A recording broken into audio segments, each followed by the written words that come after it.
Hello and welcome to this What's New for the Q1 Release 1 published that we've got scheduled for the 24th of February. We originally had this scheduled for about a week ago. We've added a few more features to it, so we held it back.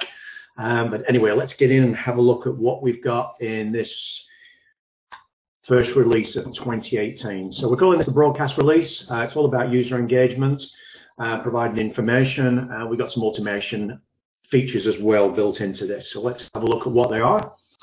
So if we look at it from the admin console point of view, we've got control over this thing called activity notification emails. So basically people's activity in the planner is monitored. When there's inactivity, we can send emails, the default emails, and you've got the control over switching them on and off, and the frequency. Similar thing for reminders. We've noticed that for the larger enterprise customers, when you've got a rolling assessment, it's important that you can just set and forget. So that's what we've done with the reminders. So they just add people and the system will look after everything. In order to achieve that, we've changed the target date for the surveys, the formula that's used. So instead of actually entering a date, which obviously you always were approaching, we've now got current date plus whatever number of days you like. And to tie in with the notification activity emails, we've got the ability to track exactly what's been sent. We'll have a look at that in the analytics. Slight change to the license page, just a tweak to the way that we do calculations, give you more flexibility. Pretty big change here around the survey console based on feedback that we've got from our ratings page. Basically, we've built in some capability where you can skip whole surveys and get into the planner to do the edit. We'll have a look at that as well, and a couple of tweaks around performance of the surveys. And because we've added these notification emails, obviously we've needed to add the ability to opt out at the planner.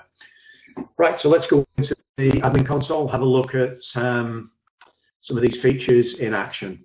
Okay, so I'm in the configure workspace page. If I scroll down here, we can see the first table underneath the main config is the notification settings. There's three types of notification. The first one is when somebody's completed an assessment but never logged into the planner. The interval you can set as the number of days. It defaults to not enabled on existing workspaces, and it will default to yes for new workspaces when you create them. And you can set you can set start dates on and off, as you can see here. The next one is the an action has passed its due date, and the final one is that you've assigned yourself to jobs, but you've not created any actions to address your skill gaps. Okay, so that's the settings for notifications. If we look a bit further down, a little simpler. So this is the reminder settings. First things first is the setting for it to be enabled, default to no. Number of days after the invite for the first reminder to be sent. You can see them in the test system, so these are very short.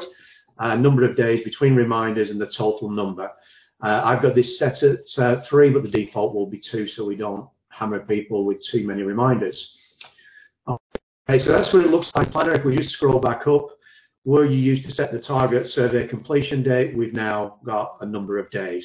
So it basically looks at the invite that was sent, and it adds a number of days to that, and that's the target completion date that the user will see.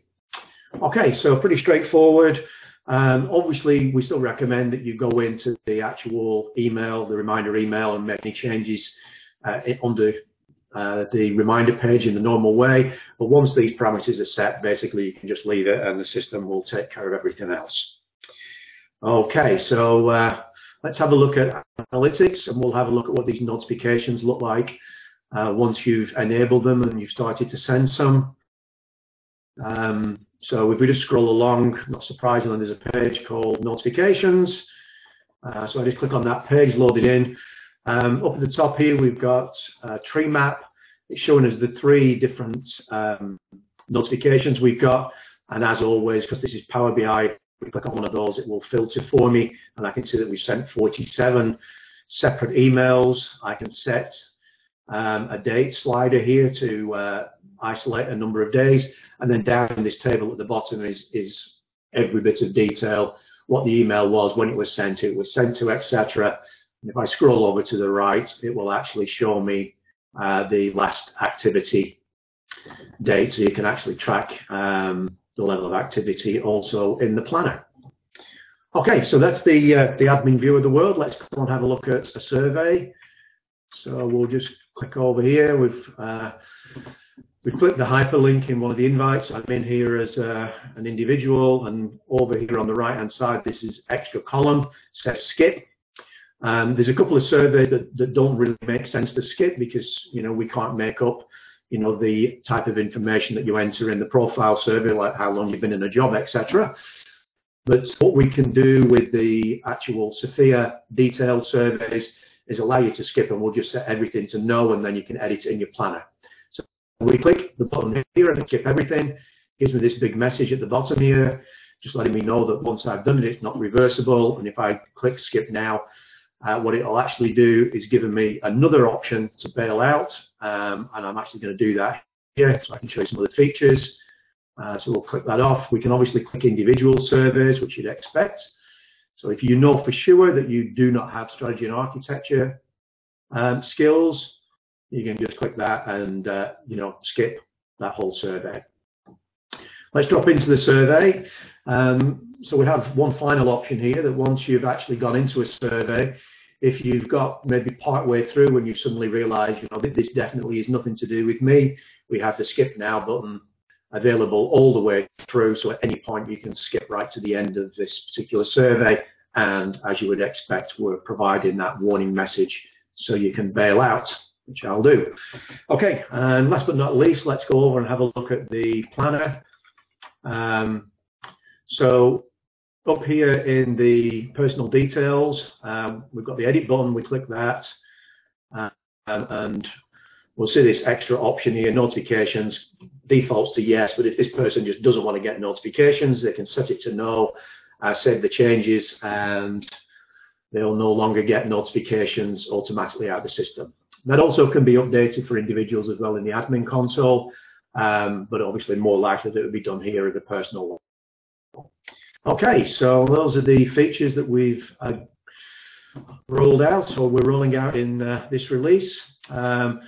The revised license and renewal, I won't bother going into that. It's just basically we've changed some of the back-end calculations that gives you a little more granularity, so you can set quantity discounts and things like that. But all pretty self-explanatory when you go in.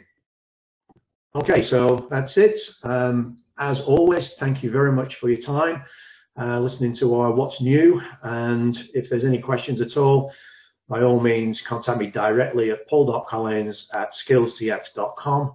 And thank you once again.